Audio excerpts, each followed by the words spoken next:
ବାପ ପୁଅ ନିଜ ଗଧ ଉପରେ ବସି ଦୂରକୁ ବୁଲିବାକୁ ବାହାରିଲେ। କିଛି ବାଟ ଯାଇଛନ୍ତି, କିଛି ଲୋକ ତାଙ୍କୁ ଦେଖି ହସିଲେ ଆଉ କହିଲେ, କେତେ ନିର୍ଦ୍ଦୟ ଲୋକ, ସାଧାରଣ ଜୀବ ଉପରେ ଦି ଜଣ ବସିକି ଯାଉଛନ୍ତି, ଲାଜ ମାଡୁନି। ବାପାଙ୍କୁ ଟିକେ ଖରାପ ଲାଗିଲା, ଆଉ ସେ ଓହ୍ଲେଇକି ଚାଲିକି ଗଲେ, ଆଉ ପୁଅ ଗଧ ଉପରେ ବସିକି ଗଲା। ଆଉ କିଛି ବାଟ ଯାଇଛନ୍ତି, ଲୋକ କହିଲେ, ଏ ପୁଅ ଶିଷ୍ଟାଚାର ଶିଖିନି, ଆ ମୁଣ୍ଡରେ ବୁଦ୍ଧି ନାହିଁ। ବାପ ବୁଢା ଚାଲିକି ଯାଉଛି, ପୁଅ କିନ୍ତୁ ଗଧ ଉପରେ ବସିକି ଯାଉଛି।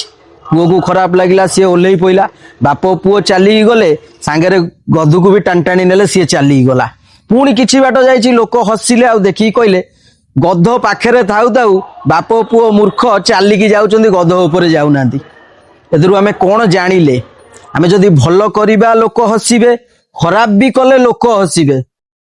ଯୋଉ ପର୍ଯ୍ୟନ୍ତ ଲୋକଙ୍କ କଥାକୁ ଆମେ ଶୁଣିବା, ଆମେ ଜୀବନରେ କେବେ ଆଗକୁ ଯାଇପାରିବାନି।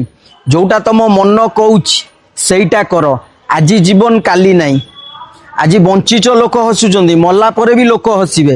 ଲୋକଙ୍କ କଥାକୁ ଗୋଟା ସାଇଟରେ ରଖ ଆଉ ଲକ୍ଷ୍ୟ ସ୍ଥଳରେ ଯାଅ। ଜୟ ଜଗନ୍ନାଥ, ଜୟ ଭାରତ।